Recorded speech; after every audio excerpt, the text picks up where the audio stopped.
right, welcome to another episode of Jiu-Jitsu Therapy. Joining me today is Coach Michael. We've got the very talented Bill Freeman here with us today too.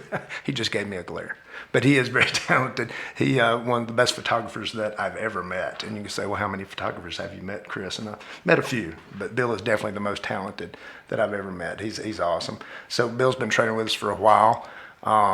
So hopefully we can get him to chime in on some of our stuff. Again, thanks to Coach Chris Boland for producing our program today. The topic today, guys, is can you really learn jiu-jitsu from the internet? And of course, I think we're all kind of guilty of learning techniques from the internet, whether that's YouTube or heck, even in the old days.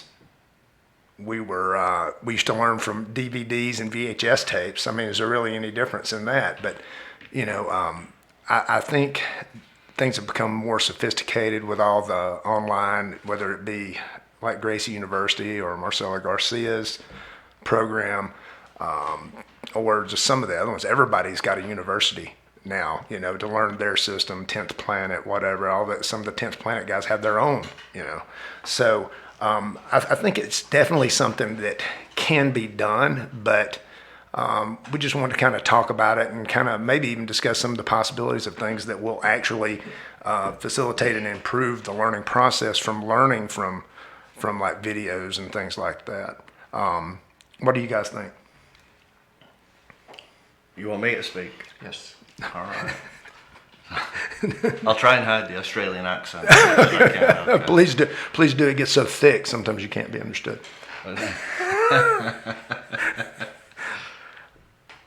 What we're talking about? Okay, Coach Michael is now in the room now, so no, he was actually already here. But anyway, do you think that you can really learn jiu-jitsu from watching moves on YouTube or through a university type thing?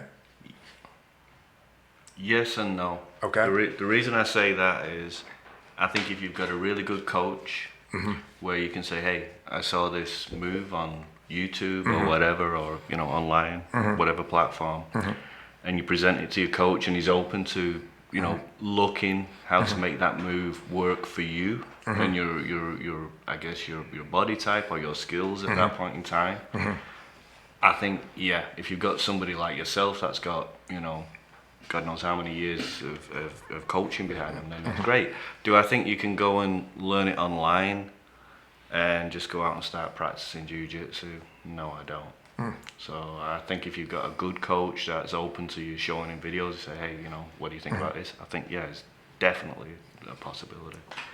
I think that's probably, I think you kind of probably hit on the key part of it. I think if you live somewhere in Alaska and you don't have any training partners to even train with, much less a coach, I think that's one thing. I think you can get a certain amount of, I guess, technical ability from doing things, but so much of jiu-jitsu is about feel. If you were trying to go from ground zero, learning technique, stuff like that, I can understand that would be probably very, very tough. I think, I had done judo for a long time, and I remember the first time I'd ever rolled with someone who did, Gracie Jiu-Jitsu, and I noticed the different feel that it was. I think, that kinetic thing that happens, the give and take of jiu-jitsu, you've got to feel it. You've got to, initiate technique and have the technique done to you to really get that synergy between the two. I think that's the main thing. You've got to have a good, at base level, you need to have a good training partner, someone that you can train with. And you need that feedback. You can't just pick it up off a video and then that's it. It's one-way communication then. The old communication word again. I think I think when people think about it, it's like with Gracie University when they were doing their online blue belts, for instance, and they called it a technical blue belt. Guys would go through the program, and it took them a while to get through it, and then they would send in videos showing them do the techniques, with somebody and things like that, and they would give them a technical blue belt, which then they would come in and have to do a real blue belt kind of thing, and then they kind of changed the way that they kind of do that. But I think the where you can get the most out of learning online is, like I said, you do have an academy or a school that you're attending where you can actually have a group of people that you can work techniques with. And I think that's probably the magic bullet when it comes to learning online. You got to have good partners to train with. If you got a great coach, that's another thing. But like I said, you got to have good partners that you can work moves with that give you good feedback, good, bad, and things like that. I think Coach Chris actually brought something up one day. We were talking about one particular individual on online, and they were saying we were calling it the jiu-jitsu porn. Yeah, absolutely.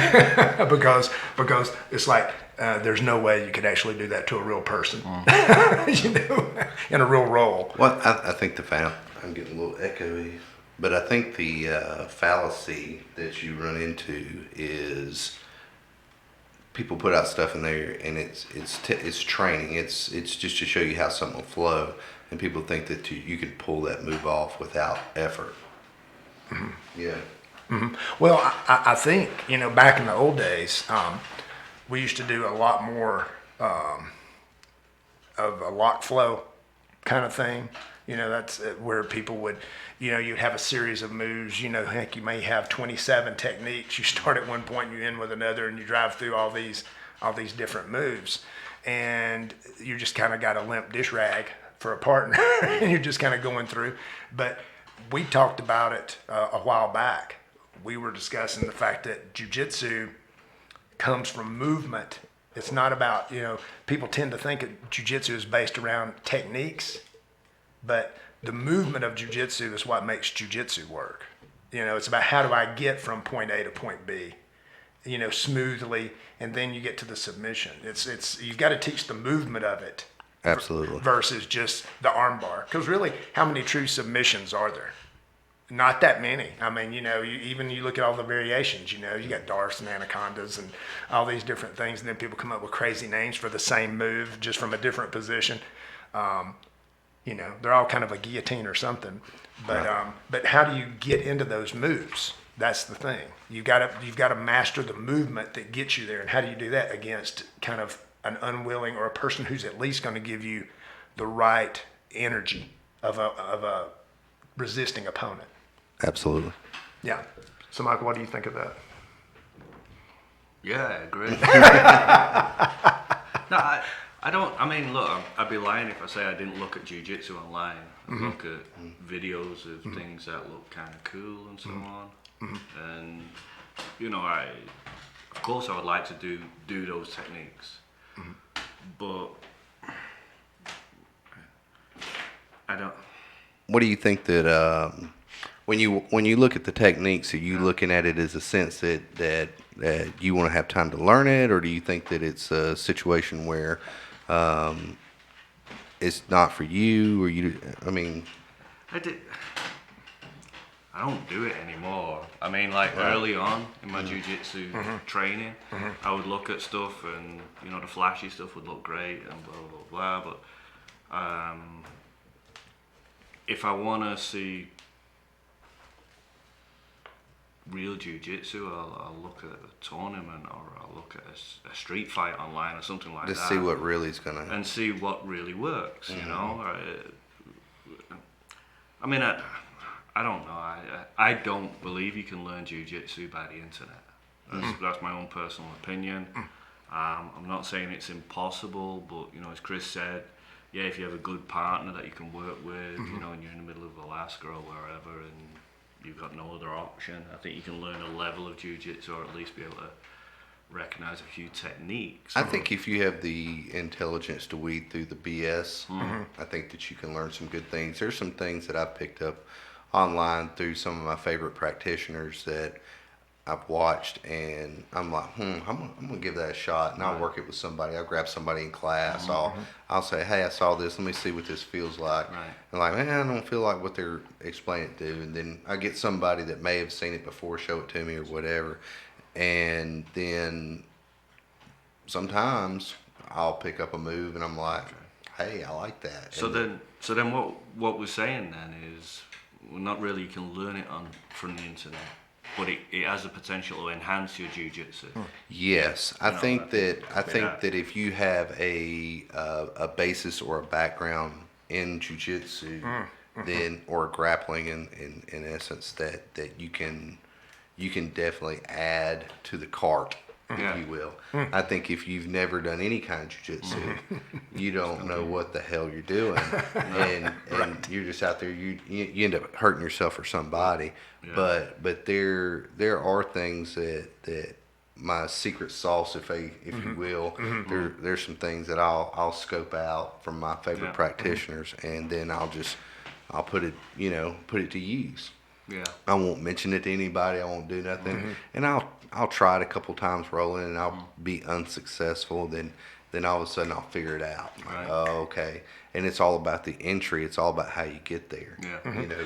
Because like Coach Chris was saying, you can teach any kind of submission, but if you don't know how to get there, it's useless. Right, you can know 10,000, and if you couldn't make any of them work on a real human being, it's kind of useless, I think, at that point. but Absolutely. but you talk about the movement and the energy of things. I mean, you answered the question there. Having a framework to draw from allows you to take the education that you have and apply it to learning. So you can, once you learn the basics, we'll say the basics, we always say the basics, how many times when you roll do you not use the basics? Oh, every time. So once you get somebody has a real firm grasp on really what the basics are, and I mean that firm grasp, relative term, you can use those basics to help you learn possibly a more sophisticated movement pattern. And really that's really what it's about. You're learning movement patterns. To me, I just look at when I see somebody go inverted, I immediately just shut it off. I mean, to me, because then it's like, Do you have the neck for it? right. Or yeah, if I used to have it, I don't know. But now it's like, so it's kind of. I know there's some really cool leg lock things that go from inverted entry stuff and things like that. That's just not really my thing. So I have to work around that. If somebody asks, you can teach it to them. You just have to do it slow. But it's may not be your necessarily your cup of tea. But then again, you have to understand the basics of everything to really be able to teach yourself jujitsu, I think. And there's a lot of guys out there that have just been doing it long enough, but.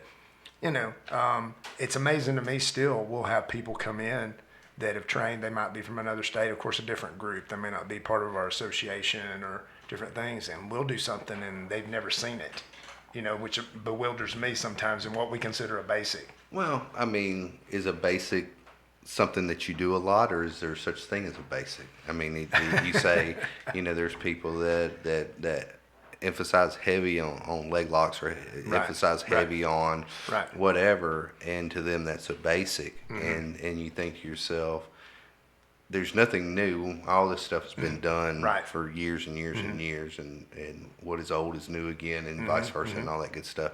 So I really think that I used to believe that there are key basics, what I'm saying?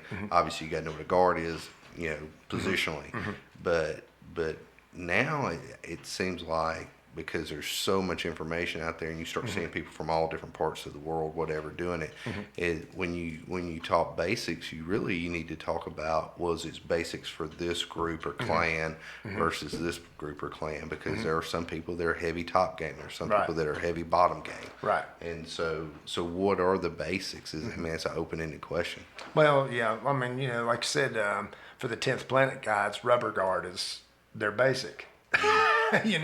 And for us, that's not, I mean, it's just, but like, I think when the rubber meets the road, to really answer the question, if you have a base of knowledge, a proper technique, let's say just the very, very basics, you can actually use that to help teach you almost anything. And if you have good partners that you can train with, and again, that may be a loved one, at home, depending on your situation, but they have to be willing to work with you on it. And they have to, your partner almost has to be as passionate about stuff as you are. That's the hard part. That's why classes are better, because people are usually wanting to work together on stuff. So I think, basically the gist of it is, yes, you can learn from the internet. We've all done it, but you probably need to have a base of knowledge to draw from to really be able to apply it, and then turn around and what you've got and drill the moves and see if it's going to work. It's just like any other type of jiu-jitsu and see if it's your thing. But like you were saying, you can look at some and just say it automatically looks like BS. I mean, there's some of the stuff it's just like, yeah, that's BS. So, and again, that goes into that category. There's entertainment in that even. So, we just got to learn to enjoy that process as we go. But hopefully, guys, that'll help you out as you're trying to learn on stuff. And like I said, the internet's not going away. And like I said, just try to absorb as much as you can, but don't get pulled down into the weeds, if you will, by stuff. And I would say probably as a white belt, be very careful about stuff because your brain gets overloaded so quickly. And really work on the really meat and potatoes of jiu-jitsu, especially for your first year and a half, I would say probably. And then you can probably just go from there. Everybody good with that? That sounds great. I was going to add something about when you talk about basics.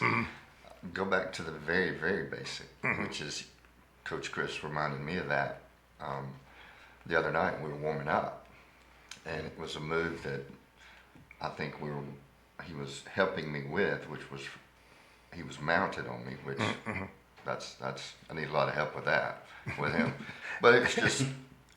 Shrimping correctly. That's the most basic to me. We do that as a warm up, and most people don't do them right. I think they take them for granted. Yeah. But you showed me the same move I was trying to do to escape. Okay, now do your shrimp correctly, and it worked. So online, if you're learning these moves that are so far advanced, and you don't even know they're advanced because you've not even taken jiu-jitsu, but can you get, again, what you said, can you get to that move without doing a simple shrimp? Yeah. Thread the needle. Yeah, all the little things that you do that you should be automatic. But with the internet, it's about views, isn't it? And if you do like a lesson, like drill down to really basic stuff like guard or shrimping, They won't want. it ain't gonna get the hits. Right. If you're not wearing a Deadpool outfit, Right. you're not going to. So, you've got to make it like jiu-jitsu porn. For Yeah. people to watch it and, Right. and look great for, let's say, people that don't have any level of basic knowledge to look at it and make it look sexy enough for them to view it. Right. Well, we're That's we're all aspiring though. You know what I'm saying? We're all aspiring for that. We want to be the greatest, whatever. But the problem is we don't put in the time to be the greatest. We want that fast, Yeah. that quick Instant move. gratification. Yeah. Right. Yeah, there is no secret move, when it comes down to it. You've got to be able to, like I said, we were discussing it on the way over here today. Hours on the mat. That's what does it. I mean, people can get frustrated. I can't believe that. Well, you don't have the hours on the mat that I do. It's just those little bitty things. And when it comes down to it, experience is a great teacher, and you've got to put your time in to really get good at it. There's guys that are great. We've had guys that come into school that were like phenoms. Who said they learned off the internet? Who said they learned off the internet? Hey, nice tie-in, coach. Anyway, so yeah, said they learned off the internet, but they've got some stuff they put together. But then again, they also couldn't do some basic stuff. So then it's where it's like, well, maybe he did learn it on the internet, Right. Right. I mean, some people are astute. Some Right. people can pick up things, and some people are visual learners. I'm a horrible test taker, but I know people that can skim over the highlights of a book and take a test on it, and it's like, what the fuck? Yeah. Well, being able to do it under duress, that's the thing. You want to be able to do it, but it's all about pressure and feeling the right energies when you're working a move. You need to have somebody give you, like I said, not be a limp dish rag and just, but give you what a real human being would do. And again, that's about having a great partner, if nothing else, just to kind of drill it. But That's another podcast. that's another podcast. So, but anyway, guys, I appreciate it. Everybody coming in today so we could kind of talk about it. I think, like I said, hopefully that'll give folks some insight. Again, getting the basics or getting a good framework and structure to build from, and then you can teach yourself almost anything, really. So, but anyway, thanks for tuning in today. Please subscribe to our YouTube channel, Jiu Jitsu Therapy with Chris Mize. And until next time, we'll see you later.